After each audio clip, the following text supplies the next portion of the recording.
In this video, I'll show you how to use tags in Mailchimp. Now, in order for you to use your tags, the first step is to add a tag. Now, to add tags, head over to the navigation panel on the left-hand side, and at the bottom, click on the sixth option, which is Audience.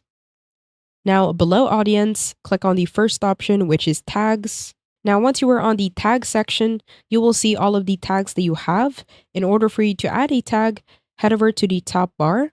On the right-hand side, click on Create New Tag. That will open a new window. From here, let's say we want to name this Our Donors. And once you have your tag name, head over to the bottom and click on Create.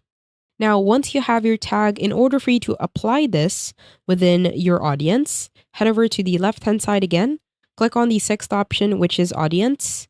That will show you the list of all of your contacts. From here, you want to scroll down until you find the exact audience where you want to set a tag to. Let's say that this will be all of my demo audience. So on the left-hand side, make sure to click on the checkbox in order for you to select that audience. And once you have selected all of them, head over to the top. You will have an option to tag contacts. Click on Tag Contacts. Now that will open up Add or Remove Tags. From here, you have two options again, either to add a new tag from here, or you can also select multiple tags to add within the email list. So let's say we want to make them donors and members. At the bottom, make sure to choose an action, either to add tags or remove tags. We will add tags. And at the bottom in the right corner, click on Apply. Once you do that, it will automatically be reflected within the contact.